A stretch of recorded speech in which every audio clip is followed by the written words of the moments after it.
Hello, everyone. This is another episode of As Above, So Below. And I'm Armin Ree, as you know, and we have, as usual, with us Noble Intent, the master, who is going to provide his lecture. So be very attentive and, take all your notes. I hope if you have any questions, also leave in the comments. So, how are things over there in Mexico, Noble? Oh, fantastic. In late April and in through May, we get the winds. I don't know, the trade winds come. Frankly, I'm not sure what they call them down here, but it's now that I've been down here, oh gosh, I guess this is my sixth year. Pretty accustomed to the temperatures ramp up, so do the winds, thankfully, at least in May, before the rains come. And so it's really been quite hot, but also quite windy. So kind of a mixed bag there. Life is good. Low season is upon us. High season's wrapped up. And Hmm. so a little bit more quiet around here. And right now we've got blue skies and um, no chemtrails. Excellent. But is the wind cool or is it still hot winds? To get. Yeah, that's a good question. Boy, gale force winds actually, where Hmm. you've got to shut your doors, and so it does keep things cool. However, yeah, no, as we get into the summer, um, well, the winds actually died down, but when they do come, yeah, hot winds. It's just hot. Hot wind. It's Yeah. just hot. The only thing that cools this place off is the rain, and when the Hmm. rains come, it's much appreciated. However, if it happens early in the afternoon and the sun comes back out. Yeah, Hmm. yeah, you're in the feel like you're in the artificial incubator, or whatever Right. those are called. So yeah, Hot shower. Yeah, in the hot shower. hot shower. Right, right. Yeah. You get your shampoo and everybody. Well. Okay, so last time we dropped off at Sagittarius, so we go into the sign of one of our good friends, Linda Curtis. She's Capricorn Sun. So let's talk about Capricorn. That also gets a bad rap, right? Because of the connection with Saturn and being associated with extreme discipline, right? And extreme a status seeking, let's say. And I don't think that it's that at all. Of course, every energy has its dark side, but can you then bring us into the aspects of what Capricorn really stands for at an organic level? Yeah, you bet. So Capricorn, cardinal Earth. So believe it or not, well, at this point, we all should know the Earth signs are feminine, right? And so Capricorn is cardinal Earth sign, and it's feminine. Cardinal, as a reminder, um, is in the as opposed to fixed, it initiates action. So Capricorns uh, dependent upon the sum total of their natal chart and whatnot, right? They tend to have the ability to initiate, uh, to commence with a certain activity because this is an earth sign. And again, we have all of the elemental signs within our being and in our natal chart, but the Capricorn uh, people with significant Earth and or Capricorn placements tend to materialize, right? Bring things into reality. Capricorns are often, while they can fall into leadership roles. Uh, they're builders generally. They can build with their hands. They can build structures.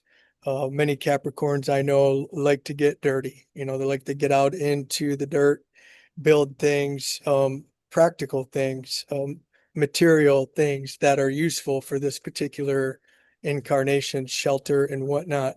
But also Capricorns are quite known.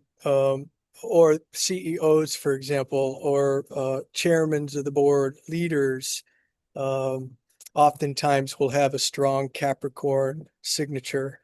In particular, those who have the sun, um, which is often associated with one's purpose or dharma, as we discussed before, in Capricorn. And so, um, as you rightly pointed out, Capricorn is ruled by Saturn. Saturn is the planet of form, right? It is, whereas the planet of Neptune represents that which is not seen, that which animates form.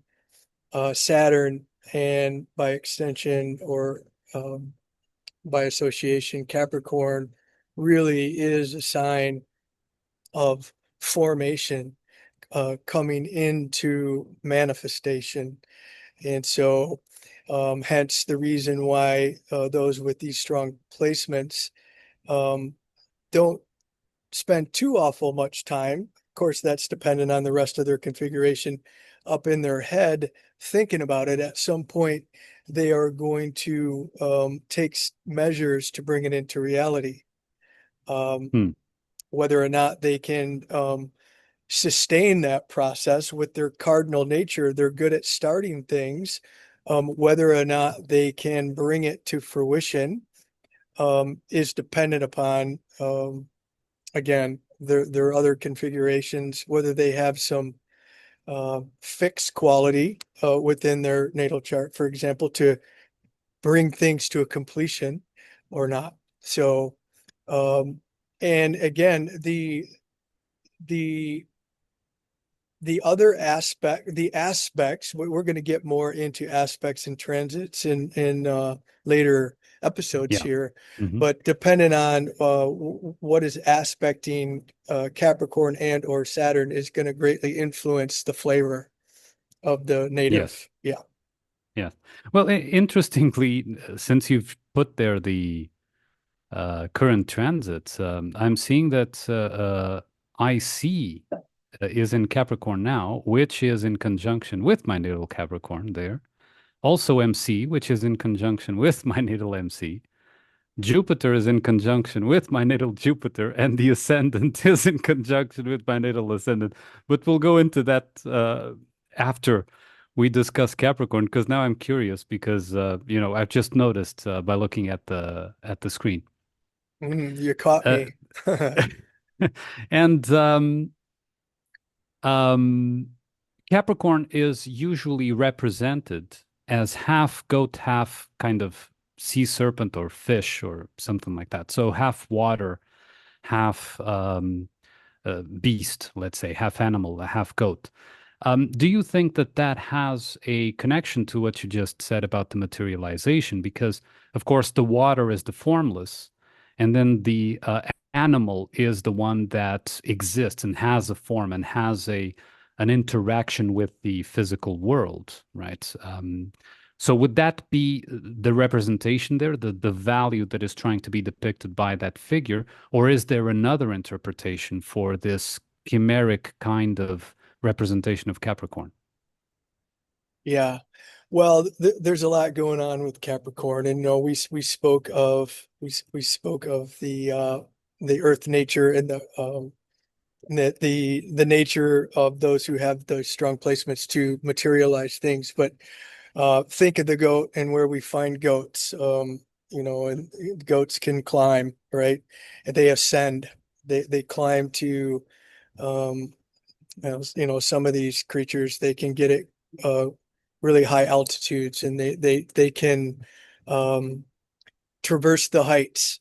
And then, but also, yeah, with this connection to the sea, they can kind of span the I guess the poles of this material realm, right? So Hmm. they can navigate the waters and they can navigate the mountains, and so the yeah, I don't know if that answers your question, but yeah, the for those who are focusing their efforts in the boardroom or creating um, corp corporations and whatnot and stuff. Those who Corporations. fancy fancy themselves as beings of nature and whatnot. Yeah, man, you'll find them out in the woods or up in the mountains or in the hills, um, and probably next to the beach at times. Yeah. Yeah, yeah. So, Capricorn being, um, ruled by Saturn and having that capability to solidify, be it ideas, be it even emotions, perhaps, to make it tangible. Why do you think that this sign emerges in the later stages of the zodiac? If we treat the zodiac as a uh, a journey, let's say, right, starting in Aries and finishing with Pisces, why so late? Would you say, in your interpretation, does the solidifier emerge?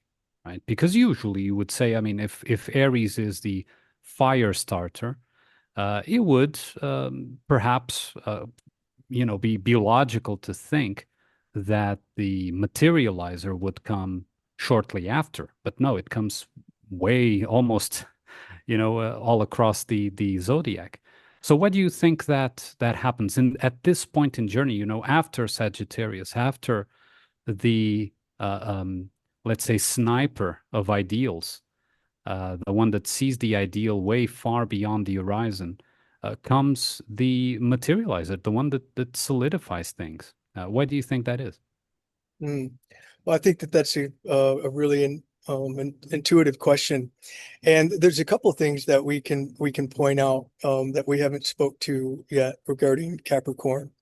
Hmm. So Capricorn, as you rightly pointed out, is uh, later in the journey, later in the cycle, as we make our way around the zodiac. It's in the 10th position. Let me grab my tool here and grab a circle. And so this is the 10th house here. And so naturally speaking, as we spoke to a number of different times, we're coming back to what we maybe call the natural zodiac. And if Aries is indeed the starting point in the first house as we make our way around, we find ourselves later in the journey in the 10th house is where Capricorn is often cited or associated with or has characteristics similar to the 10th. Um, the As a reminder, when we emerge out of the womb, we are completely dependent, and we are that is what we call the I am. It's very individualization. It's separation centric, right? This being has emerged, and we spend the first six houses of the journey individuating, um, expressing our uniqueness. And then in the seventh and eighth house, well, a little bit in the fifth, we're starting to interact with others, and we're selecting partners to do this journey with. We maybe we move out from the family into chosen tribe, so to speak, and by the time we get into the 10th, 11th, and 12th, now we're moving from the individual and the family upbringing and the chosen a partner and tribe. We're moving into community or the collective, society, countries, or humanity, big words like that. And so Capricorn, um, in addition, we were speaking about the characteristics of those who have Capricornian placements as earthy builders, um, builders of both the material, practical shelter, and also um, uh, organizations and whatnot. Well, we can take that part of it a little bit farther. Is Capricorn represents governments, institutions, libraries of Congress. These uh, these of course, nowadays, I'm not sure everybody fancies these behemoths that have been put into place over the millennia and that we've fed our energy into and whatnot. But Capricorn represents those institutional structures, um, and so which are supposed to, I guess, in their purest sense, I guess, what they're supposed to do is they're supposed to give guidance to the collective. Is they're supposed to um, bridge the gap between the individualization, what is good for the greatest amount of people type of this utilitarian type idea. Of course, you and I know that that's hardly the case these Mhm. days. But at any rate, when going back to your question and your example of Aries is kind of the start point is why is um, the material sign of Capricorn and Saturn later in the game. And if we think about the second natural sign in the zodiac, that's Taurus, right? And so actually that is the ground on which we stand. And so yeah, when we emerge into form, frankly, as we come out mom's womb, whatnot, and we emerge into form. Taurus right there nearby is that which we stand on. That is, and Taurus is an earth sign as well, right? And so we have Virgo, Taurus, and Capricorn. And so, but Taurus is more of the individual flavor, right? The more how it's going to impact um, the intimacy of the individual or the family in which the individual is born into, Mhm. whereas Capricorn is more again associated with the collective, the fuller community, the city, the town, the state, that type of thing. Yeah. Well, the thing is that Capricorn is usually associated, and I would say it's associated with its dark side, like you said, with governments and so on. But um, Capricorn is usually seen as conservative and linked to what is, to the status quo. But I think that that honestly is due to world stage misperception. So narrative following, a misperception through the narrative following. Because what Capricorn really wants is to build the world, the actual physical world. I'm talking, build the actual residential areas and the areas where, things can happen on a physical level, right? And of course, that is associated by indoctrination with governments and corporations, like you said, and this kind of thing. So I think that that is, um, where the misperception leads often Capricorn to be seen as representatives of this, let's say, these forces, right? And it's also interesting because, of course, next up we're not yet, but next up we're going to talk about Aquarius. Is that both Capricorn and Aquarius are both traditionally, excuse me, ruled by Saturn, so they can, in a sense, be considered twins or two sides of the same coin, right? And as every twin, there's one twin that leans one side and another twin that leans another side. And to me, it's interesting that the twin of these two, ruled by Saturn, that is cardinal, so that is the initiator of anything, is seen as conservative, while the one that is fixed, that is Aquarius, is seen as revolutionary, so anti-conservative, liberal, if you want to call it, or whatever.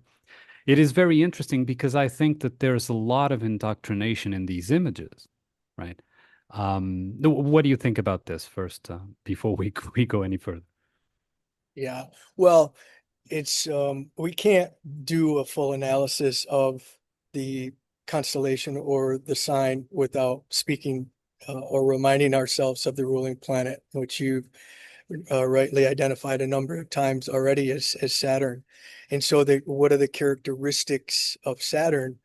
And then how does that play into this idea or this understanding that Capricorns tend to be conservative.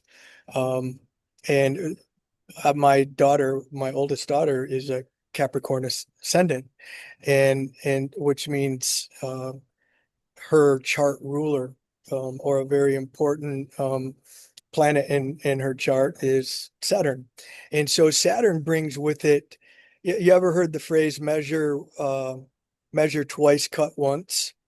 Yes. Mhm. Yeah, the idea is look, if you've got a piece of wood and it's 8 foot long and you need to cut it to 6 and you've only got one piece of wood, if you mismeasure and you cut it at 5.5, you're screwed, right? And so Mhm. the as we've talked about frequently over this series, is Saturn, and many of these symbols, if you will, or many of these designations kind of gets a bad rap, and Saturn, of course, gets a bad rap. But the Saturnian energy, of which is literally associated with form, and what is required for form, boundaries. I mean, if you just think about that, the definition of a boundary, right? It's restrictive. It restricts us. It limits us. And so oftentimes the Capricorn the Capricornian, or the Saturnian being, is going to tend to be conservative. They're going to tend to um, understand and play by the rules, type of thing, or they're going to check in, and they're going to they're going to make sure that they understand the rules, and if they're going to break them, they're going to do it cautiously. There's not a very cavalier. They don't have a very cavalier nature, and when they do, they want to be in a real safe space where they can be cavalier. That's very Saturnian.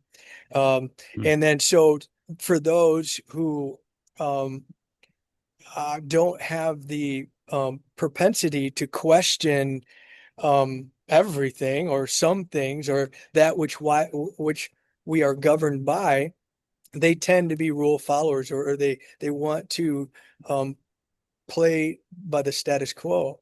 Yeah. And so that conservative nature, I think they come by that honestly. Um, uh, yeah. Yeah. Maybe, does that answer your question? Yeah, well, I still think that the only reason Capricorn tends to be conservative is because there is an organic impulse within Capricorn of building the world. And the world that they maybe organically want to build is not necessarily the world of, politics, legislations, and that kind of thing. The world that they want to build is an actual, the physical layout of, a world where, people can be themselves and actually, manifest fully as themselves. The thing here is that since we collectively in general, I'm talking, have a memory room filled with trash, basically, filled with beliefs that have no correspondence to, organic truth, organic reality. It's filled with, built upon layers and layers and layers and layers of false beliefs. Capricorn sees that the only way it is able to fulfill its function, its innate function, its drive to building, through the limitation of that supposed perceived chaos, right? But I don't think that Capricorn would see chaos. I don't think that Saturnian ruled beings would see chaos in this world were it not for those false beliefs.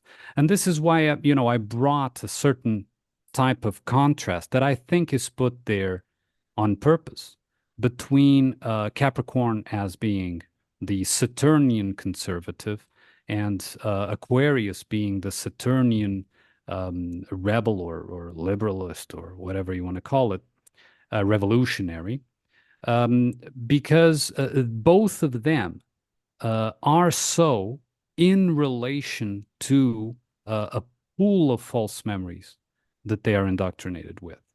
If Capricorns realize, and I gave you the example of Linda Curtis, right? If Capricorns realize the immensity of the false memories stored collectively in the memory room, then they do not follow, let's say, the conservative um, pop definition, let's say, pop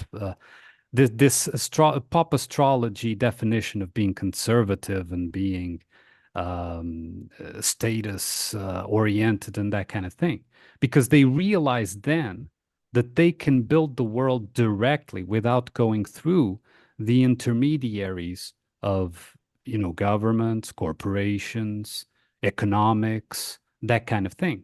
You understand? Because these are all uh, uh, um, false layers, agreement layers applied collectively onto the human experience, right? It doesn't exist. If you were to imagine, I don't know, an animal of some sort, if you believe that astrology works for animals, but that's perhaps a question you can answer afterwards. But imagine an animal that is born on the Capricorn. It doesn't have the oh, I will be conservative, in the ideologies of, I don't know, cathood or doghood or whatever. Of course not, right? That is a human thing, and it's a human thing that is applied falsely onto the psyche, right? So when we talk about organically being Capricorn, we're talking about someone who wants to build the world, and we're talking literally here. Build the human, yes, but the physical aspect of the world, right? And therefore the cardinal, and therefore the initiation, it's the one that comes up with, all right, we need to build these many houses because we have these many people. Come on, let's get to it. The project manager in that sense, but not a project manager in the way that we usually see them in media and in indoctrination and the way we were, brought up, but a functional project manager. The guy in the tribe or the woman in the tribe that organizes people to get things done, because the physical world is important, is an essential part of who we are. And one of the things about previously, everything was more or less seen as material. And when I say previously, is during a few generations. And with the emergence of New Age, it seems like everything is spiritual. And so there's no in between, there's no balance between, there's no inclusion of the two, right? And the material experience is key to spirituality. And spiritual experience is obviously key to physicality, right? So, well, I'm sorry about the rant, but the reason why I brought this contrast is because I think that this contrast between Capricorn and Aquarius, that would probably be organically two very teamwork partners in building, different aspects of what they want to build it together with Pisces, right? Of course, Pisces isn't cardinal, but nonetheless, it's among these three last stages that are, let's say, world-oriented signs or, energies. And I think that most of these are due to false memory, beliefs, indoctrinations inculcated into human psyche that make the Capricorn feel that the only way it can fulfill itself is through these structures, right? Once they realize the last thing they want is those structures that we talked about, like governments and so on. Sorry Yeah, about the rant. yeah, no, I think you did a good. No, no, it's fair. It's fair. let's wipe the slate clean, right? If there wasn't this programming, the indoctrination, how would the strong Capricornian being navigate in this world? And absolutely, yep, they would. Um, Maybe we were using the word conservative. Maybe that's not the right word. It's very practical. Um, Yeah.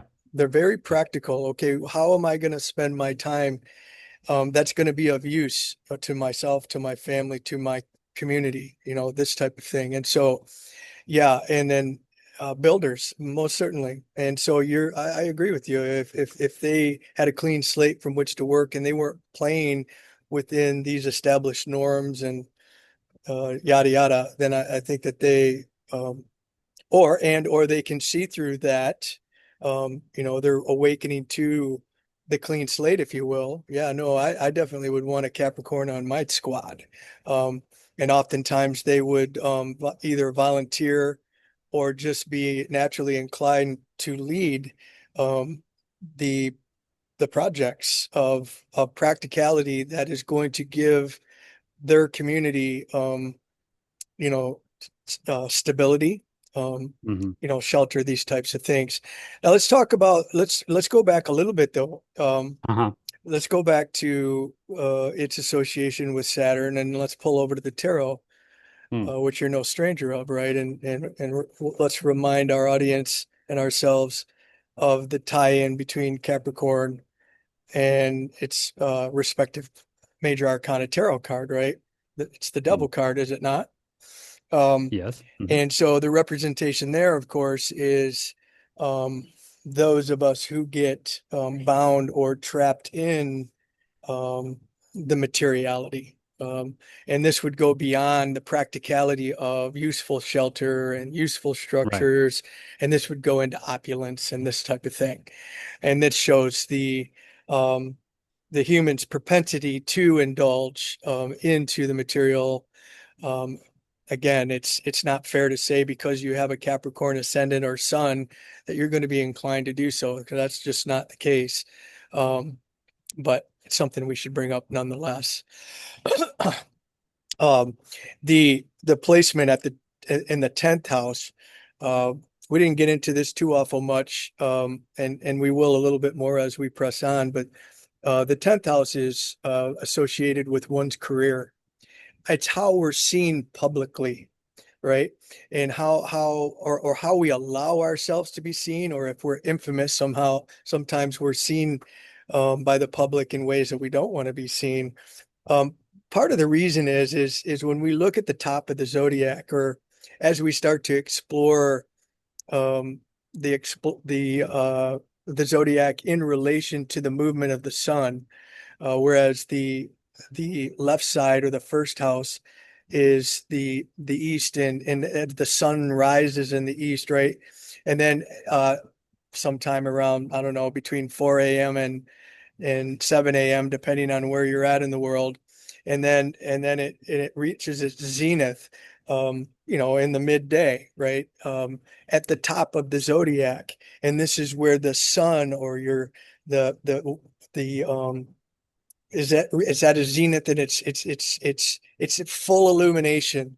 You can run, but you can't hide from the sun type of thing, right?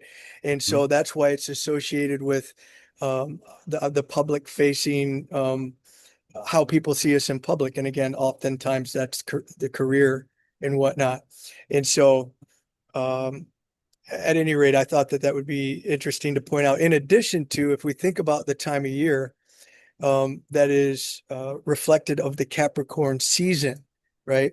And this is more or less the December time horizon. And then in the northern hemisphere, of course, we would call that the dead of winter, which arguably could be associated with um, darkness. It can be associated with devilish things that happen in the dark. However, um, on the solstice, December 21st, is the transition point when we go from the darkest day or the least amount of sun.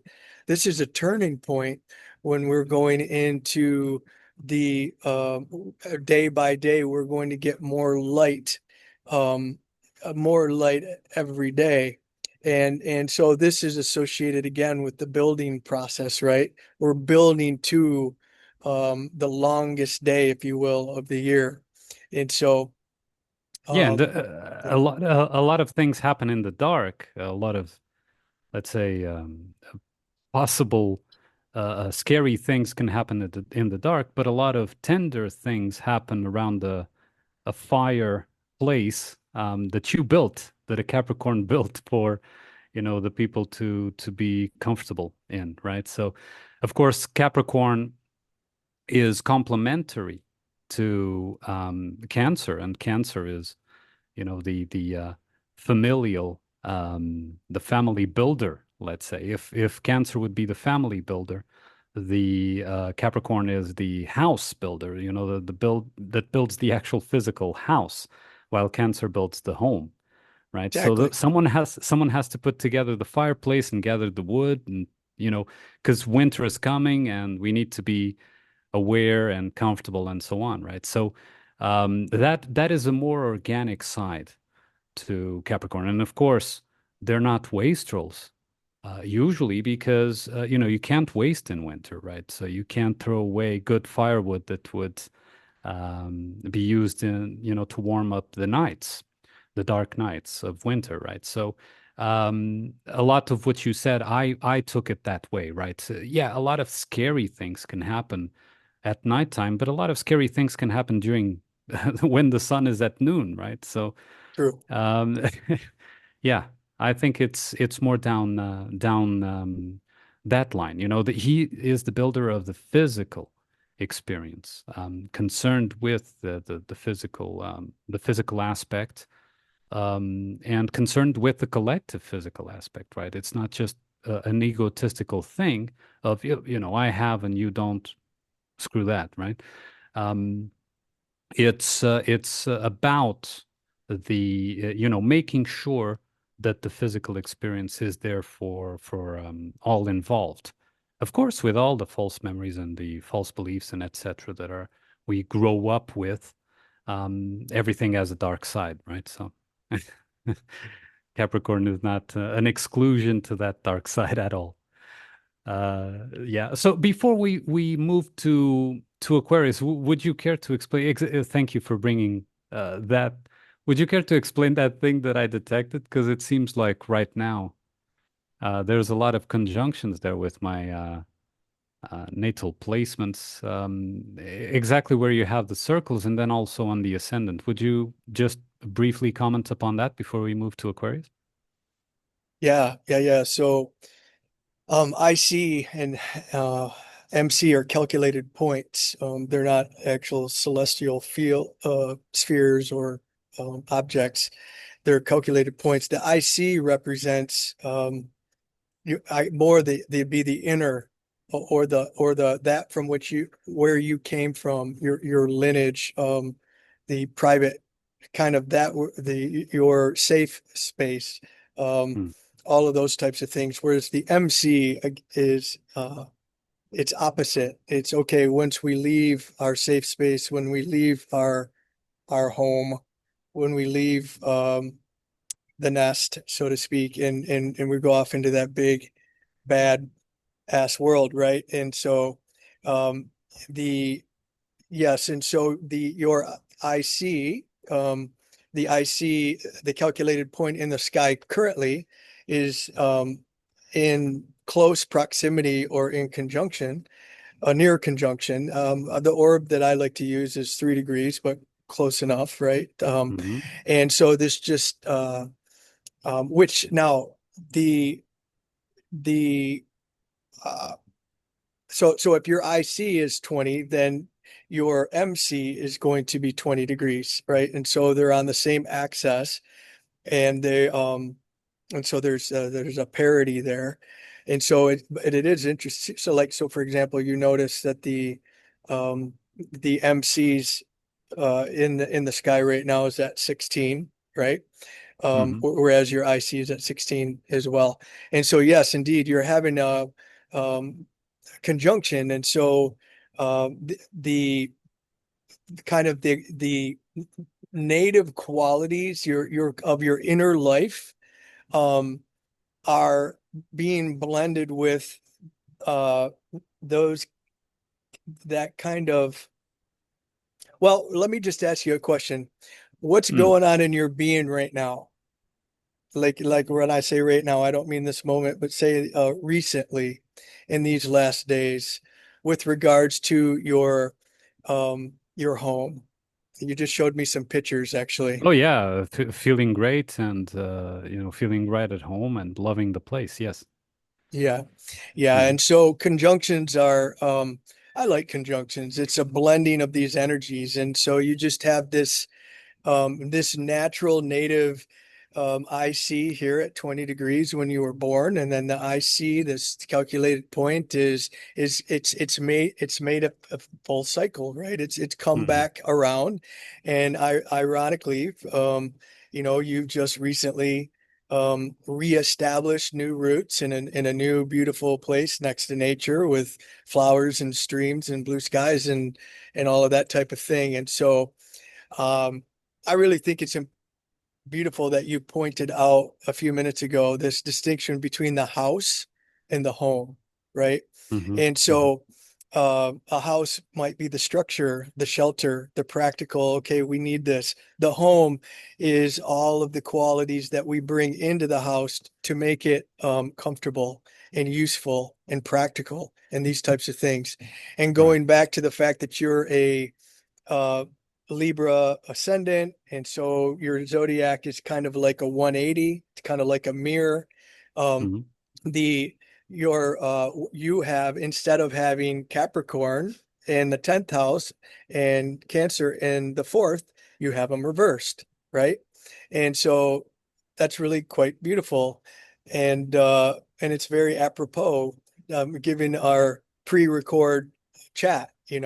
It's really reflective of that. And I wanted to point out, for those who haven't picked up on this already, that this particular axis, this Capricornian Cancerian axis, it's all feminine, right? And you just talked about, again, this house home uh, difference, right? But Right. if you think about the feminine, and if you think about the mother, if you think about their nurturer, what's important to them, right? Well, it's important that they have a nest. It's important that they have a house, but also that they have a home within the house so that they can rear their children, this type of thing. So, Right. Right. um, Jupiter. Mm. Okay, so Jupiter is uh, coming into uh, it's right now. It's in what we call um, conjunction by sign. And so Hmm. Jupiter is exalted in Cancer, as we talked about before. It really likes being in Cancer, and it's nearing conjunction by degree. And in another month or so, Jupiter's going to make a month and a half. It's going to make its way, and it's going to be right up on top of your natal Jupiter. And I think you and I spoke about this several months ago. Yeah. Or yeah, it's a beautiful time. It's going to be a beautiful time for you. Um, so Well, great. Thank you. All right. So that was more of side note, let's say. So from Capricorn, we go to the other Saturnian, which in modern times is also considered ruled by Uranus, which is a very different archetype from Saturn. Um, but in tradition, it is also Saturnian. And Aquarius I mean, we've all heard ad nauseum about the age of Aquarius and the this and the that, which has to do with a different thing, not a particular chart of anyone, but with the precession of the equinoxes. But the qualities associated with Aquarius and this age of Aquarius are, again, in my opinion, completely false in the sense of this programming that Aquarius is without any boundaries and without any individuality, and anything goes, and that is not what Aquarius is. remember that Aquarius is fixed, for example, right? And Aquarius doesn't really enjoy a lot of fluidity as is depicted. And so, of course, that will build up, certainly, as a rejection of organic energies and will, of course, at some point explode into what I call a tower moment, but that's beside the point. So let us know, Master, what are the depictions, the mythological representations, the archetypes associated with Aquarius and its contrast, of course. It's inevitable to do that with the other Saturnian of Capricorn. Yeah, you bet. Um, let's it's normally associated with the 11th house. The 11th house, again, 10th, 11th, and 12th, associated with the collective. Um, of course, um, as above, so below, macrocosm, microcosm, holographic universe, whatever. There's um, we can relate to this the Aquarian energy in the microcosm just like we can in the macrocosm, but it tends to um, when we talk about the characteristics of Aquarius, they're more applied oftentimes or um, uh, to the collective to the Hmm. to the whole as opposed to the individual component parts. Um, the 11th house is generally associated with our network, our friends, right?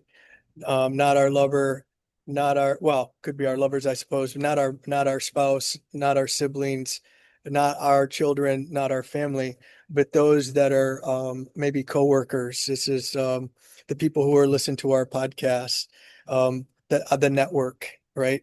And so Aquarius tends to represent um, like almost the if as you rightly pointed out, this is a fixed sign, but it's an air sign.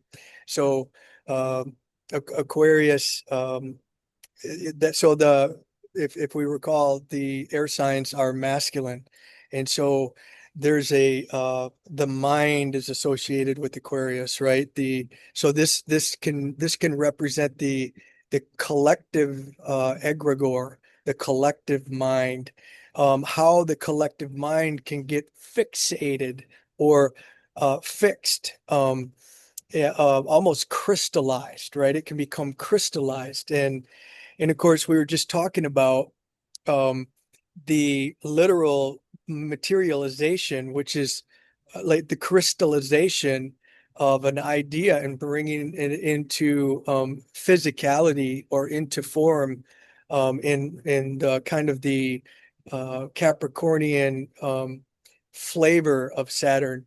Well, the Aquarius is arguably it's the crystallization of the ideas around why we need to bring things into form in the first place. And you rightfully so a number of times already today spoke about um the twins I think you used or just Yeah. the how these two signs seem to kind of work together. And that's right? Because if you think about the nature of reality and how reality unfolds, um, yeah, I like to think about the mind as a fourth dimensional state, whereas the three-dimensional state would be what we can see in physicality with our senses. Before the builder or the Capricornian builder, before they um, constructed something and brought it into physicality, in their mind, they architected the building, for example. They were an architect. They crafted the blueprints or came up with the plan, and that started in the non-material. It started in the mind.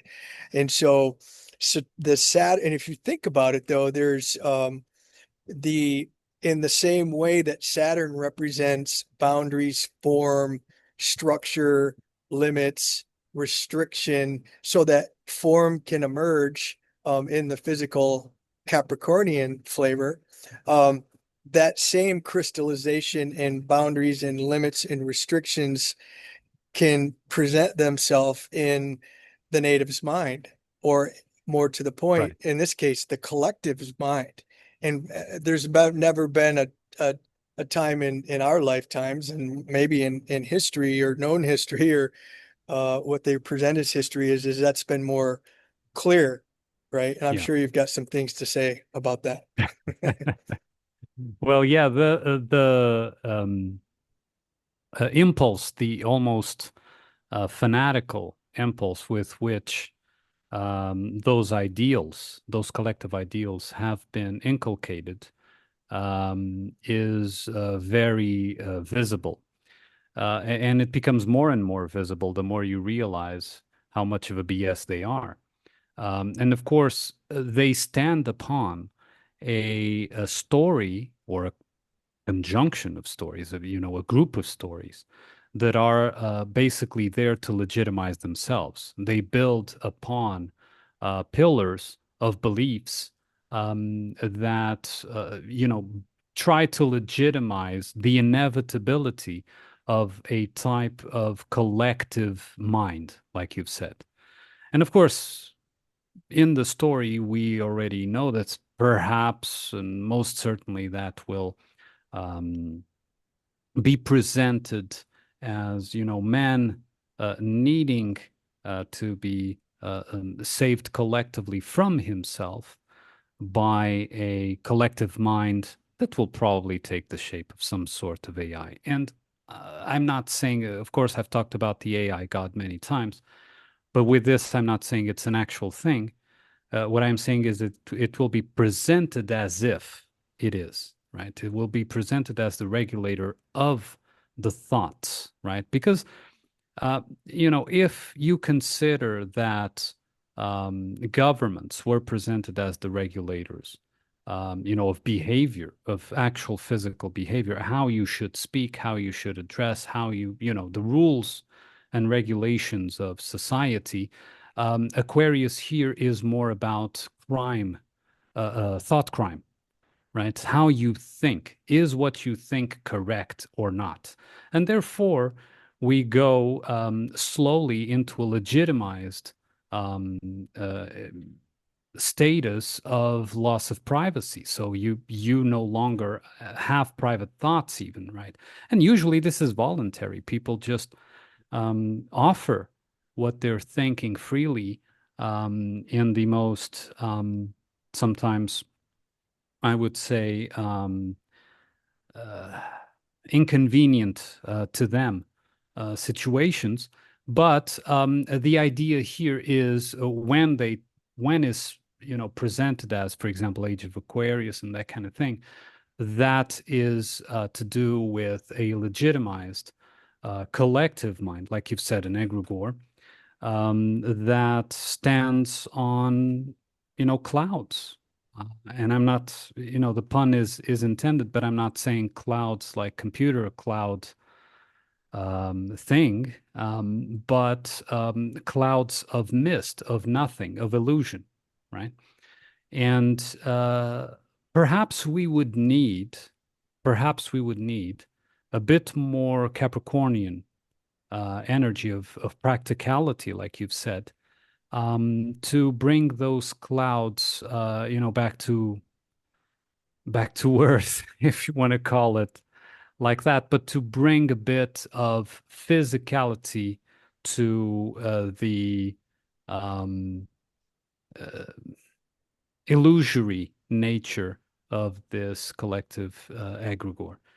But again, we are in contrast talking about a collective, indoctrinated situation within the narratives of the world stage of the world view, and what would organically be Aquarius. And I think that Aquarius would be the natural partner of Capricorn when building that house, because the Capricornian would perhaps be concerned with what type of brick is more resistant or more, thermally efficient to withstand winter, while the Aquarius would, be concerned about, yeah, but the this room should be used for what, right? Is it a good place to put a window? Is it, this kind of thing? So these two are put in contrast when they are actually, and should be actually, organically co-workers, because nothing is manifested in reality, in physicality, let's put it like that doesn't come from a thought first, right? So thinking and doing should be a partnership and not a contrast. So that would be my comment to what you said. Yeah, beautiful. Yeah, let's just press on a little bit with regards to Aquarius and just how it relates to you here. So, Mhm. okay, so we spoke about some of the, let's call it the general characteristics of Aquarius, and well, actually we spoke to it being fixed. We spoke to it being masculine, which tends to not tends to reflects the mind, the mental process, the intellectual process, this type of thing. The glyph itself, it's ironically, it's the water bearer, right? Aquarius is associated with the star card. Um, but what I wanted to point out is for the benefit of those who watching this, kind of trying to figure out, ultimately try to put some of these videos into practical use with their own chart. And so maybe this example will help. So, Mhm. and the reason I wanted to do this with right now, actually, we probably should have done that when we were talking about Capricorn as well, because we've been doing that. But anyway, Venus is your chart ruler.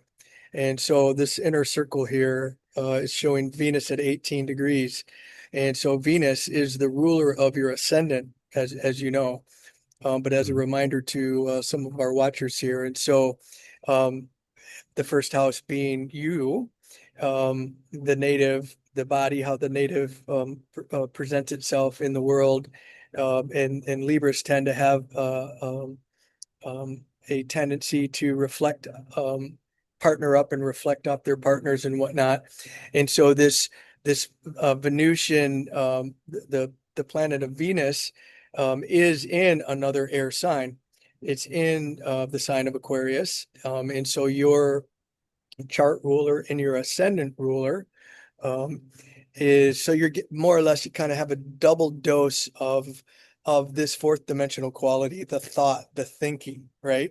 And again, Mhm. that stands to reason, given the fact that you're a contemplator, right? Kind of a philosopher, and you Mhm. share your contemplations and your philosophies on your whomever's interested in listening and whatnot.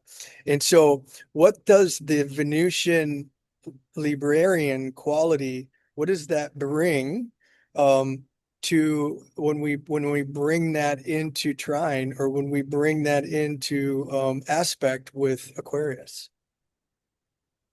That's an open question to you. Pop Oh, quiz. to me, Yeah. to me. Well, a trine always helps. That's the way I've learned from you. But yeah, please go ahead. Sorry, didn't mean to throw you on the spot there, but so the Venusian quality, um, it's going to bring relational quality, a beauty, sensuality.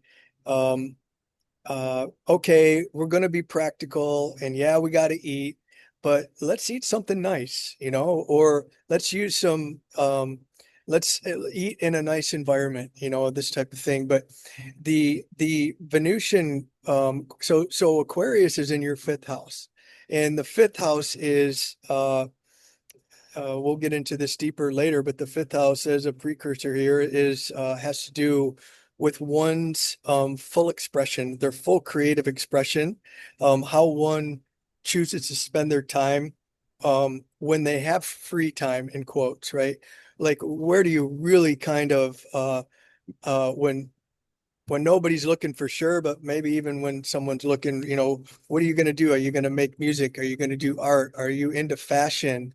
How do you express yourself individually in this type of thing? And so, um, again, because your fifth house is in the masculine kind of mental, intellectual Aquarius house, is you are going to utilize that quality in order to not only express yourself practically, but also express yourself in your kind of unique expression, and that's going to have a Venusian flair to it. And you may tailor it so it appeal. Whereas there's an individuality to it, perhaps you will uh, try to impress uh, your sensibilities um, to your tribe, so to speak. Mm, mm, Um, right, and to do it in a very I think a gingerly way. Um, as we talked about before, the kind of the whole velvet brick idea. Okay, I think you're going to speak the truth, given that Pluto presence in your first house, but the Venusian quality is going to soften it, it's going to dampen it. And so not only are you going to speak your truth to your partner or to your best friend or to your parents, this tends to suggest that you're going to express yourself um, to a larger group, to something that would be more akin to the collective or the larger community at hand. Make right. sense? Yeah. Yeah, makes sense. Yes. And another thing that I would like to comment upon of what you just said is that the axis Leo Aquarius is, to me at least, the way I intuitively read it, is the axis of individual expression. Oh yeah. And while the Leo is meant organically to be seen, so the Leo is by nature, and it's not a matter of choice or, not even, a matter of trying. The Leo requires an audience to fully, manifest its individuality. The Aquarius, regardless if it has an audience or not, it will be individual, even in private. It will be that manifestation of individuality, even in private, and that's why usually Aquarians are seen as, oh, that's a nice straight line you got there. It's Uh, terrible. that's why usually Aquarius are seen or treated in pop astrology as eccentrics, right? It's not a matter of being eccentric just for the sake of it, is that usually Aquarian energy doesn't really care if it has an audience or not, or if the audience is there, if the audience is liking it or not. In contrast with the Leo, because the Leo will be at its fullest when it is seen, when it is heard, when it is, the center of attention. That is its natural field. The Aquarian is also an individual. So I do not agree with the idea, for example, that some people say that the Aquarian is a group, collective sign. No, I think it's as individual as Leo. The difference is that it doesn't require. An Aquarian can be a monk surrounded by no one. No one is seeing the monk, and he is still the individual. That's why it's fixed, right? So he is still representing that individuality, those ideas, those thoughts, those considerations, those philosophies, whatever. It is a very individualized sign, in contrast to what is said in pop astrology, in my opinion, at least in my intuitive reading. And this is not to say that Aquarius is better than Leo. It is not. It is not better, because there are moments and contexts where you should pay attention to Leo. You know, you should pay attention to that person that is charismatic, that you know, um, addresses the the currents of thought and emotion and so on in a very um, glorified manner, right? Leo, for example, Carl Jung was Leo's son, right? And Carl Jung, whether he was a character or an organic man, it doesn't matter, is highly influential, not only in psychology, philosophy, and so on, but also in astrology. A lot of astrology today is uses a lot of Jung in it, right? And so Jung was Leo, and he required his readers to pay attention, and his readers required to pay attention to him to learn something, right? An Aquarius, however, probably would write all that and never publish the book, right? It didn't need to publish the book because it has a different way to manifest that individuality. But nonetheless, this was more of a a response to that particular point. And well, unless you have any other comments on Aquarius, we can move to the Piscean, the Pisces, the fishes that are right next to it, the mutable water. But go ahead. Yeah, I wanted to just bring up just one more little tidbit on Sure. the Aquarius characteristics, because you had mentioned earlier that contemporary astrologers would associate Uranus. They might blend that into their reads, or just stay outright that Uranus is the ruler of Aquarius. And the sign of Aquarius comes by that, honestly. It comes by the characteristics that are brought forth by the associate, or similar to the Uranian flavor. If you're For those who don't remember, when we spoke about Uranus, we talked about Uranus being associated with liberation. Um, it's like breaking. It's the opposite of Saturn, actually. Uranus wants to be free, wants to be liberated from form, or boundaries or limitations, etc. So yeah, there's a bit of a paradox with the with the Aquarian energy, if you will. I'm going to pick on my dad a little bit. So my father is a sun Aquarius in Aquarius. My mother always said that he was 50 years ahead of his time. He had some really interesting kind of progressive Uranian type ideas. Um, but now I would say it's he's getting up there in age. I think he's pushing 80 now. Um, it's funny, even though out of the chute, as a young man, more in his formidable years, and as a young man, he had some really progressive and uh, Uranian / Aquarian type progressive ideas. Yeah, but he's fixated into those. He's become comfortable in those ideas, and he's less comfortable now in his older age.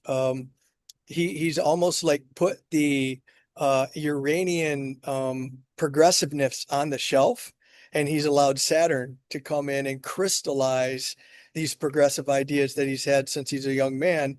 And so now, for example, when I come to him to challenge his politics, for example, in a very Venusian way, I might add, and not combative by a long stretch, but just to get him to consider um, new progressive kind of Aquarian Uranian ideas, I found that he's fixated. He's crystallized in his ideas, and that's okay.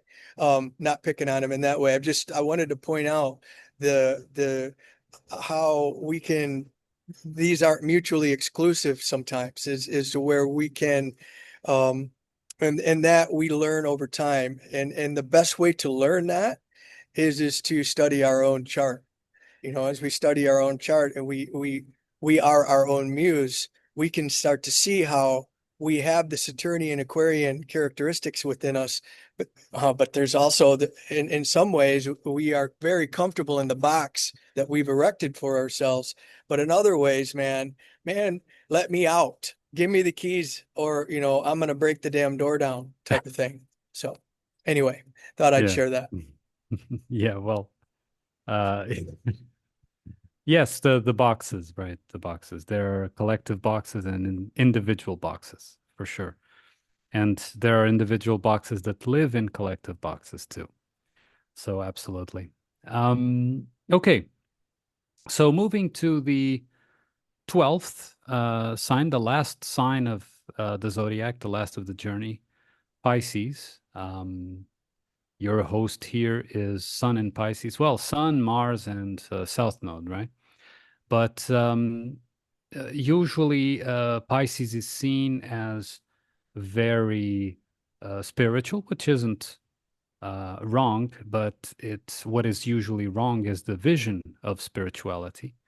So if people treat spirituality as a contrast to practicality, I don't think that they will grasp Pisces energy very well, because it can be very practical, uh, by seeing the practical as an extension of spiritual life, right? It's by seeing materiality as an extension of spiritual life. And so people tend to see in pop astrology, again, Pisces as very detached from reality, living in their own world. And, and it's in modern times ruled by Neptune, which is like we've talked in previous episodes, the represents illusions and that sort of thing.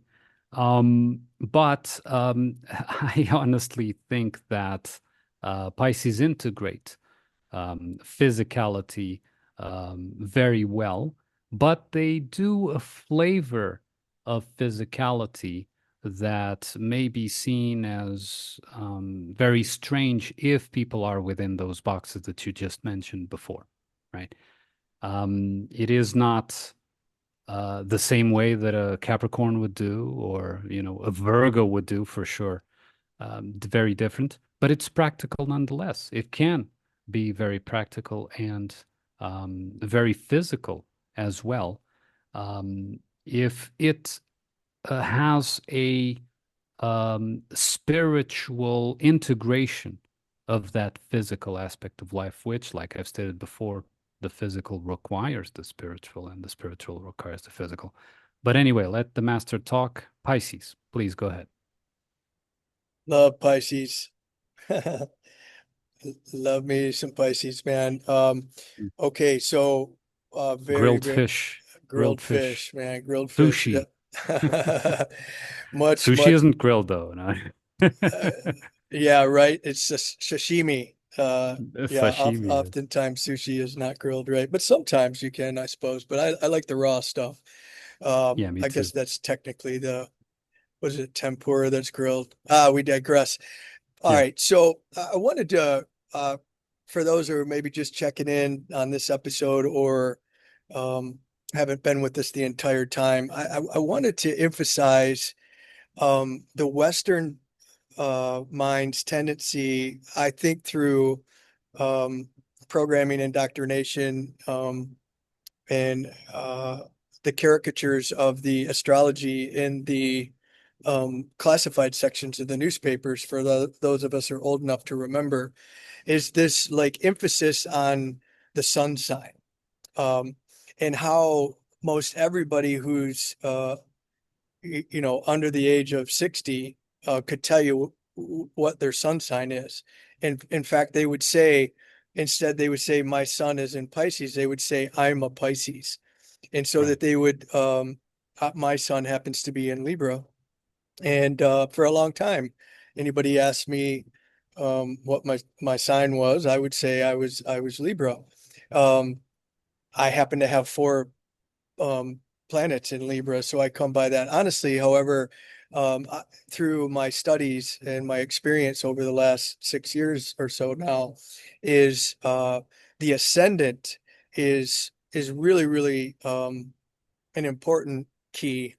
And it almost, I would say, uh, it would be more right if someone was to ask you, Armin, what your sign is. It may be even more right for you to say Libra.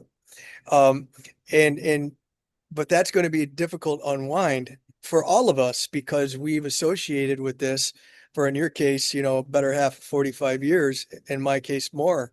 And so this is another way in which the ideas get crystallized in our head. And so I brought that up because, you happen to have Pisces in the sixth house. And so having Pisces in the sixth house for a native is going to be much different than having Pisces in the first. It's going to, and we're going to get much more into this when we start going through the houses as we wrap up the signs. We just got through the planets. And so right now, what I'll do is I'll do my best to explain what kind of the Pisces is in a general sense. Hmm. We'll relate it to your chart, having it in the sixth house here. But just as a reminder for those that uh, the emphasis that we should at least give equal billing to our ascendant, and hopefully that's uh, you're starting to buy into that idea after going through, going on, I don't know, 12, 15 hours of discussion on your chart here, right? So, okay, Pisces. Pisces is mutable. What does that mean? That means changeable, flexible. Um, Pisces is water. Um, Pisces is feminine. And so Pisces, the best, I guess, metaphor or that is the Pacific Ocean. I'm staring at it right now. Pisces, the Pacific, the Great Pacific, right? It's boundaryless, right? Um, even the obstructions or boundaries, like the rocks, for example, um, that I'm looking at that are kind of out in the water up close to the shore right now. The water just at times when the water is fierce and high, and the waves are, thrusting forward, the water just shoots up over these obstructions in the water. And so much different than so it has this feminine quality to it, but it's much different than the feminine that we discussed when we were talking about Capricorn. Now, Pisces, Aquarius, and Capricorn all share this collectiveness. They all tend to represent um, not the individual necessarily, not the relationship or the tribe, but really the larger community or collective. Um, that said, as you pointed out, um, we are able to understand and look into the Piscean quality within us as individuals, within our microcosm, right? And so we all have it. In your particular case, you have a lot of it because your sun, your south node, and Mars is positioned there in your sixth house, the sixth house of, as we did discuss previously, but we'll discuss more, is again the one's day-to-day routine, one's health, and how one services humanity or others. And so the sixth house is the chop wood and carry water house. And so you're going to do that in a more in a Piscean way, as we discussed before. And so Pisces, because of the absence of boundaries and because of the feminine nature of Pisces, uh, strong Piscean energy is associated with emotion, with uh, sensitivity, with intuition, um, almost much like it's brother, sister, Scorpio. It's the mystical, it's very, very intuitive, because very sensitive to that which is not seen, which is a beautiful quality. It also that quality within people with strong Piscean placements And certainly beautiful, yes, but it can be overwhelming at times, right? And so we can feel too much, right? Maybe crowds, we don't do crowds too awful well. And unless, of course, we've learned how to um, put boundaries, energetic boundaries up to kind of deflect or reject unwanted energies. But yeah, what comes to mind, Armin, as we talk about Pisces here? Well, yeah, but like I said, the Pisces, um, yes, they do have, and I'm saying they, I should say we, have a lot of intuition and sensitivity to the atmosphere, let's say, and here atmosphere not in the scientific way, but to the energies of that surround us. But it's not really a. I know that usually Pisces is seen as a dissolution, like the individual stops existing and dissolves in that, in the different currents of that those energetic fields, because that would be the dark side. That would be one of the pitfalls of Pisces would be to lose its individuality. But I think organically Pisces maintains its individuality in the midst of those currents, which often are contrary in nature, right? Like even the sign of the the usual depiction of Pisces is one is going vertical, the other one is going horizontal. So they're supposedly these currents are incompatible, but the Pisces is able to be there as an individual in the midst of all that and find a meaning to it all, right? Find a um, let's say, what is the backdrop for all of this? Why does this guy completely says the complete opposite of that guy? And nonetheless, as a Piscean, you're able to see that they actually agree. It's a funny thing because sometimes you see, two people arguing apparently in completely opposite directions. But as a Piscean, you detect that they actually are the same. They actually agree.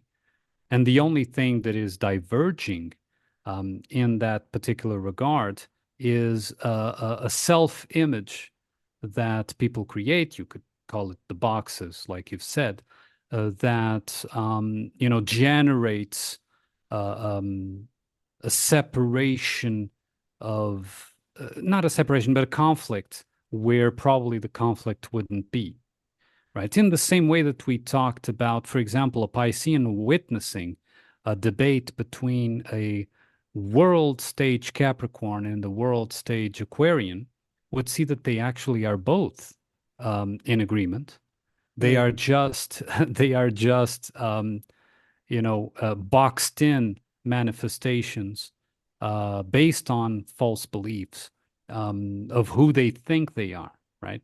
So the Piscean can go, it's really an energy that can go easily and perhaps more easily than other signs, perhaps with the exception of Scorpio, because Scorpio is very similar to Pisces in that particular regard.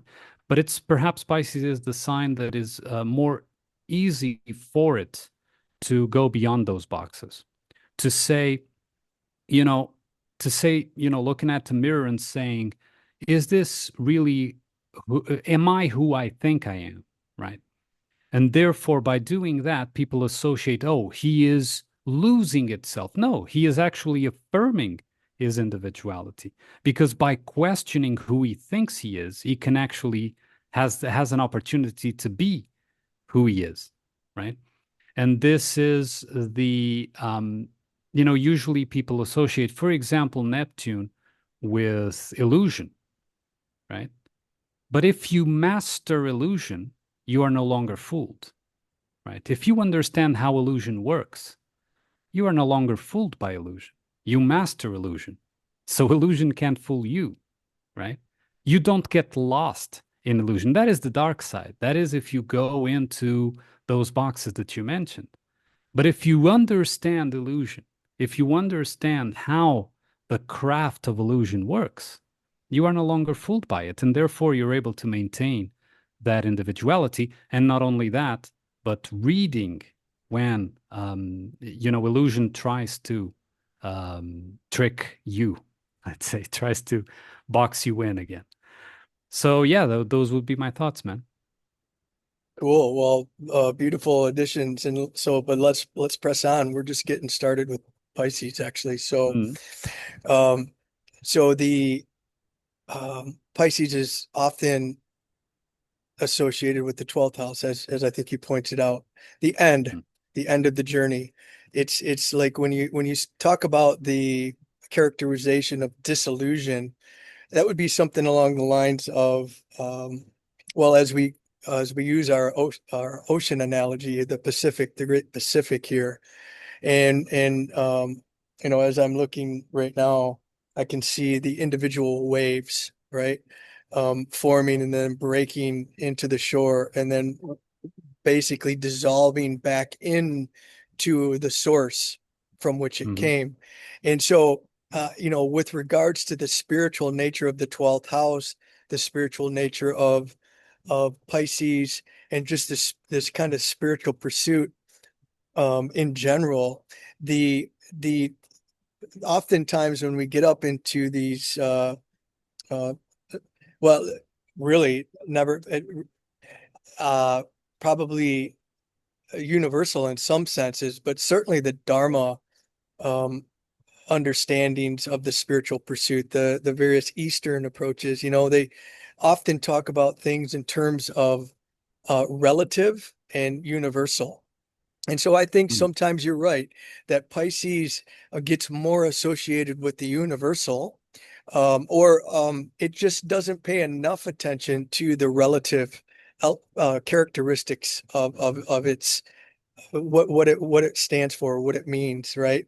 And so if back to the analogy, the relative would be the wave, the universal would be the ocean, right? And so there's a time when we as individuals, when we as the full aspirants on the path, this type of thing, we need to individuate. We need to express ourselves authentically and truthfully as the wave that we are. Are we a big badass 50-foot wave? Are we a tsunami? Or are we a little ripple on the pond? Or today am I a ripple and tomorrow I'm a tsunami, that type of thing, right? Ultimately, at some point, we start to head towards the end of the journey around the zodiac, or at the end of the tarot, as we're kind of getting up there in age in this particular incarnation, or as we are in swan song of our multiple incarnations, and we're ready to express more in universal terms as relative terms. That's Pisces energy and qualities allow us to do that. And that's because of the boundaryless nature of Pisces. It's because there is no box separating, or there's far less of a box separating me from you, mhm. or the waves, whereas they seem distinct as I'm looking at them right now. Ultimately, I know they're going to dissolve back into the whole, and they're going to express themselves as the source from which they came is one thing, that type of thing. And so let us not lose track of the importance of the relative, though. Let us not Mhm. and I know a lot of Piscean um, sons that are very unique. They're not airy fairy and off in la la land, kind of dissolving in Netherland. They're builders, they are usually quite for whatever reason, at least the Pisces I know are usually quite bright. You would be the exception to that, Armin. Sorry, I couldn't help myself. Just kidding. Uh, but It's my yeah, Libra side, makes me dumb. There, I come back at you. touche. You got me. You got me. Wait a second. Wait a second. I walked right into that one, didn't I? Uh, but yeah, yes, sir. The in addition to let's go just a hair farther and speak of the traditional ruler of Pisces again, and that is Jupiter. And Jupiter is Mm, Zeus. I mean, Jupiter is in what's it Zeus in Greek mythology. It's like it's the god of gods, right? And it's Jupiter. It's kind of expansive and like the Pacific Ocean, but it's expansive outside of it expands beyond individual relative form. Jupiter is just big and vast, and Jupiter is associated with the ninth and the ninth and house, where it's just like travel. Okay, I'm not content to be in this locale. I want to fly across the world to this other locale. And so mm. again, just this um I guess speaking to the universal qualities of Pisces, but we can bring that down in to the relative, into our individuated incarnation and expression. And I think that that's important to do so. And lastly, I'll say before let you comment here is there is a tendency, in particular with the New Age, and you've discussed this before, and maybe we have in this thread, I can't remember, but there's a tendency um, for the spirit-minded to want to transcend form, Yes. to transcend this body, transcend this realm or this place. And I think that there's some real wisdom and really considering why it is that we're being encouraged to do that. And really, this idea of escaping, transcending, um, uh, some would say, you know, vehemently this prison, um, uh, and I would say that a lot of the real wise ones, those that have blazed the trail before us, those have really kind of gotten to high states of realization, are really trying to encourage us to rethink that and to go and to spend more time in integration, in the relative, in this expression, in this body, Yes. taking advantage of this precious human birth and not wanting to escape it all the time, whether that's through drug use, through binge watching, or just the various other ways that people do that. Yes, absolutely. I'm in entire agreement with that because if you want to if you want to get to, but as is usually said, if you want to get back to the source by escaping, you live in a prison. You live in hell. The consequence of thinking that you need to escape is that you're in a bad place. Period. And so you will be in a bad place. Psychologically, you will perceive the world as a bad place, you know, and you will have confirmation bias on that. And we now have, well, I don't particularly use that, but we now have social media and news feeds that go directly, because before you had to buy a newspaper or switch on the TV or turn on the radio or whatever. Now you're in the quiet place wherever you are, and you receive, if you subscribe again, um, news of what is supposedly happening in the world, and you will get confirmation bias. And Yeah. even more, that social media uses marketing techniques because it sees your habits of reaction and uses marketing techniques to reinforce what you believe, right? So if you think that you need to escape, what you will get is what you'll get in terms of perception is the world is hell. The world is a prison. The world is confinement, right? If you understand, however, that there is nothing to escape. There is something to be, glorified. You are here as a glorious representation an individual representation of the spiritual, of the source, if you want to call it source, whatever word you prefer to use, right?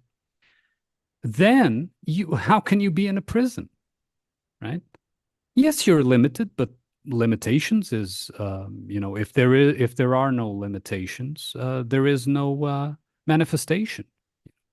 How can something be, how can I make a drawing without designing into it automatically boundaries, right? I make the picture, I draw the picture of a face.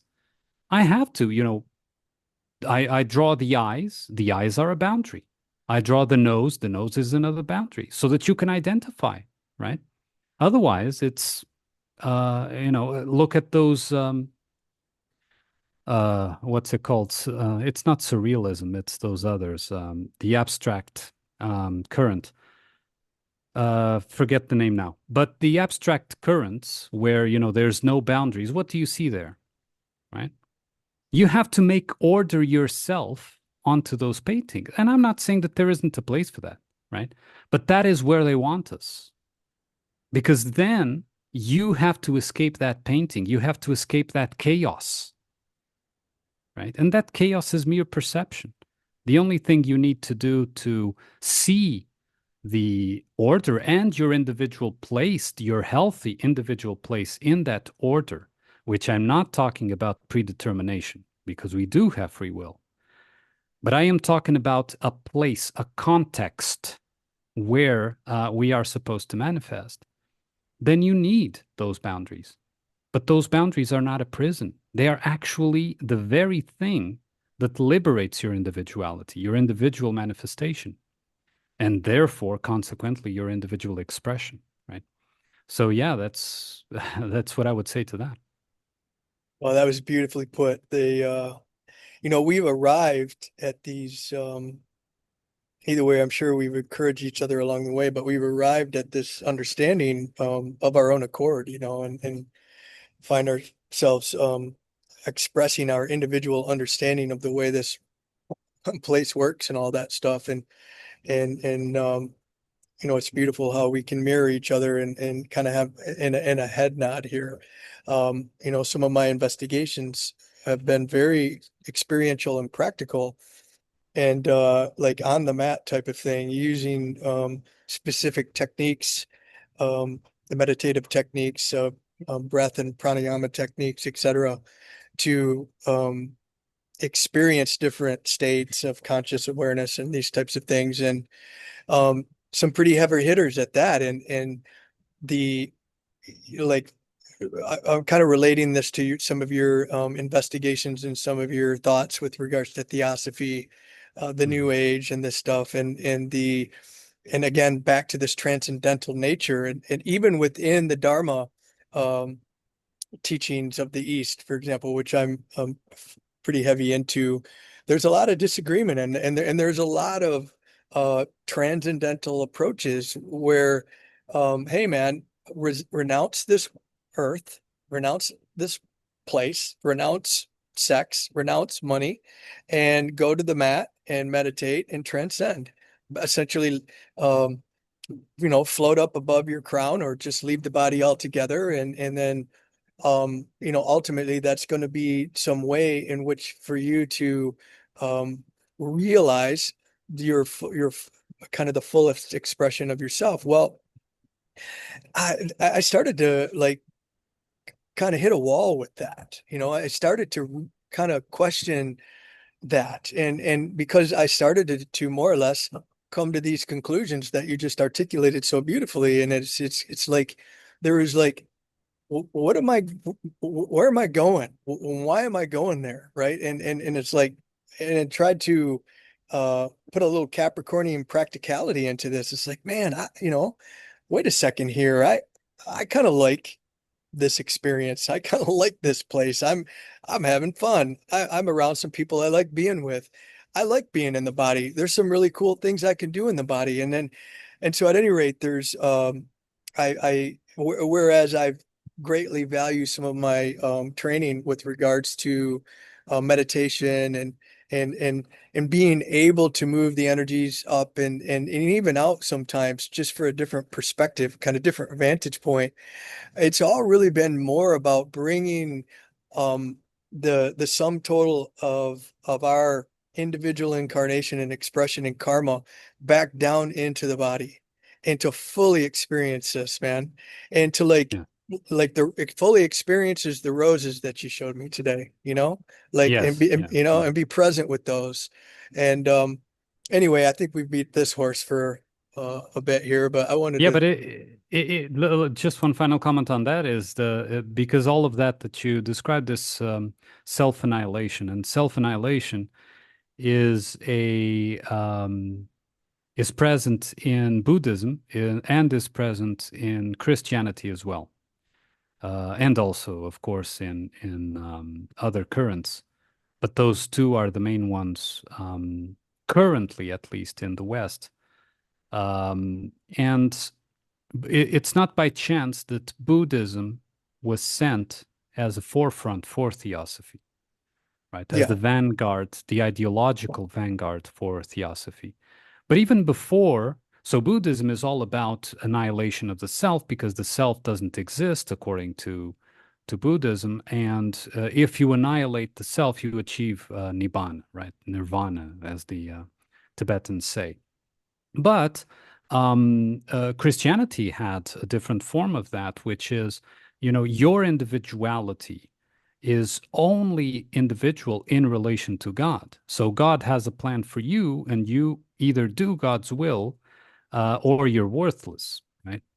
And so both of these, what they create, and this is something again that I talked about when I mentioned the mastery of illusion, the mastery of Neptune is that both of these lead to slavery because you are no longer your organic individual manifestation, and now you're in relation to something else, right? To something that isn't anything external that isn't your individual manifestation. You should be out of your body. And when you're in the body, you are a slave and you should be a slave. You should do God's will, right?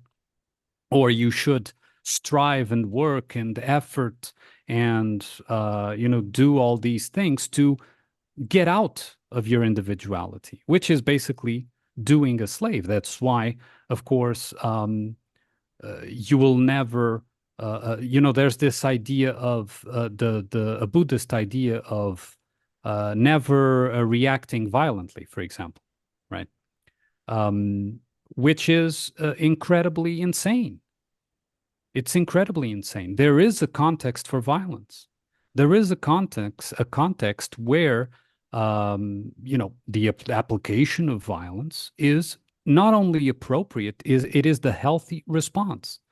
But by annihilating the self, because you think that you are ascending in Buddhism, ascending towards nirvana, in theosophy, ascending towards the 666th dimension, or whatever it is, the light of the crystal of the violet, whatever you want to call it. I've seen all types of BS.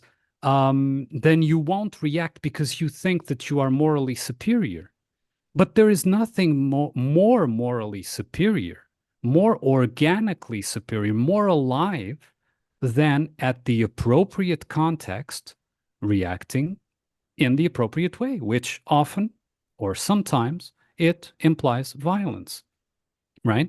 Violence or whatever other aspect we're talking about, but violence is usually a thing that is depicted because, of course, you don't want slaves to react violently, right?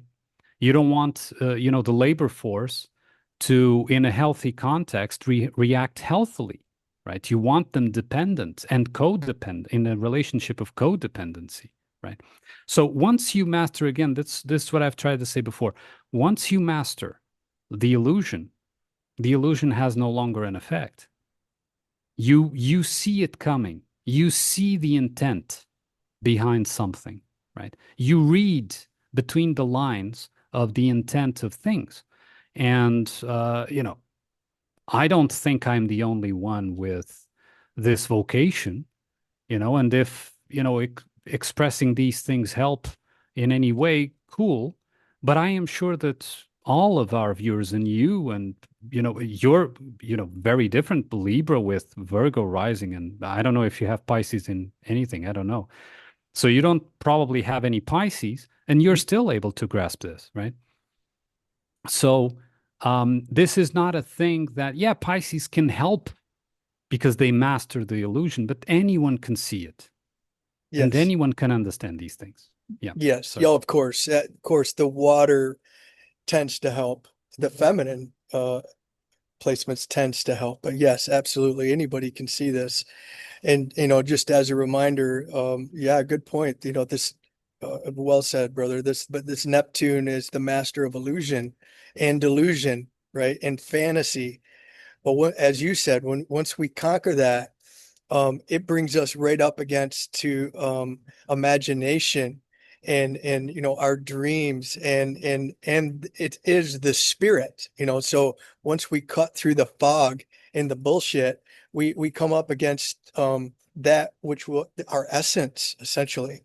And Mhm. so anyway, very well said. I wanted to do a quick disclaimer, in fairness. I mean, may sound like we're dogging on Buddhism a little bit, but there's a lot of different flavors of Buddhism, and there's a lot of different flavors of the Dharma teachings, and when you get into the subtleties of their view, there's a lot of disagreement, and some line up with what we just discussed, and some less so, or don't at all.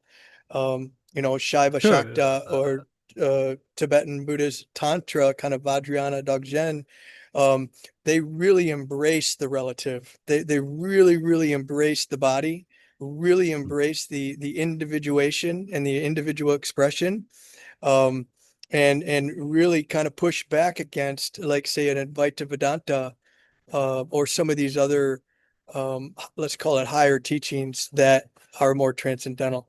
Yeah. Sure. I mean, what I'm trying to say is that those currents aren't leading the wave, right? And they aren't leading the wave for, good narrative reasons because of what I just said before.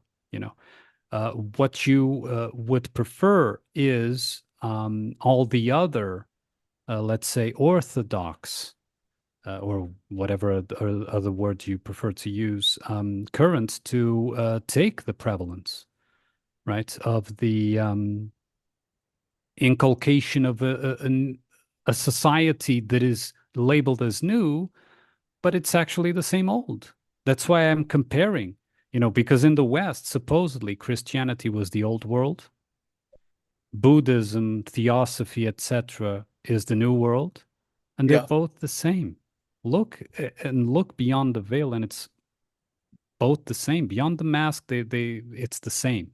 It's exactly the same, and it ends up in uh, no individuality, in slavery, let's say. But it's all perception. That's what I've been trying to say from with my previous comment. It is that slavery only exists if you step into it, if you Right. give yourself to it, right?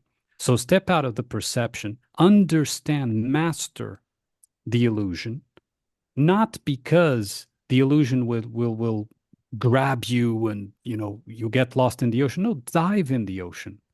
Dive in the ocean. It's actually quite nice. Dive in the ocean. And when you dive in the ocean and you learn how to swim in the ocean, and you can swim in the ocean, even a Virgo can swim in the ocean, right? So if you can swim in the ocean, then the ocean no longer holds that fear barrier, that dread that it is inculcated and tries to be indoctrinated. So yes, of course, there are other currents of this and other currents of that. What I would say is go with your own current, right? Go with the flow. Go with your own flow. uh, with your own flow, if you like. Yeah. Yeah. Well, good. I think we captured the essence of Pisces for the most part.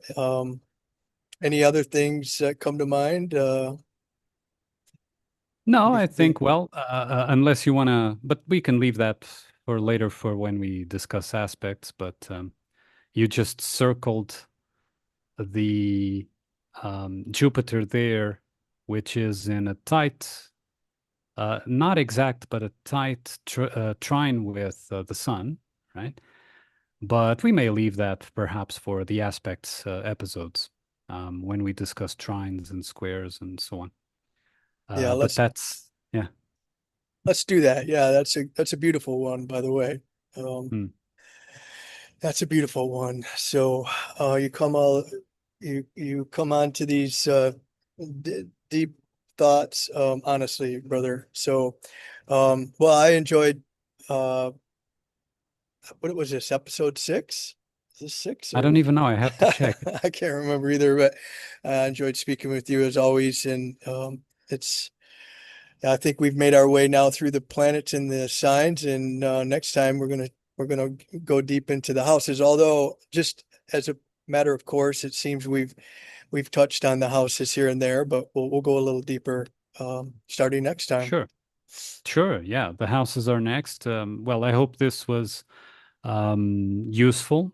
Not only this episode, but the episodes up to here as an introduction. The introduction will continue with the houses, and then we'll go into a bit more, the meat of it with the aspects, because the aspects, of course, is, and Noble would say this even more emphatically than me, more important when reading your chart, and this is the idea behind the series is, come learn to read your chart, than just the isolated houses or signs that are in them, right? So, or even the planets that are in them. So the aspects that things do to each other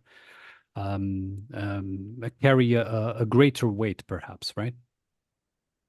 Well, they're certainly relevant, that's for sure. And Mm, they're just bringing depth, breadth and yeah. depth to our understanding. So looking forward to that. Yeah, me too. Okay, so this was episode something that I need to check of As Above, So Below. Thank you, Noble Intent, and I hope to see you all the next time. Thank you.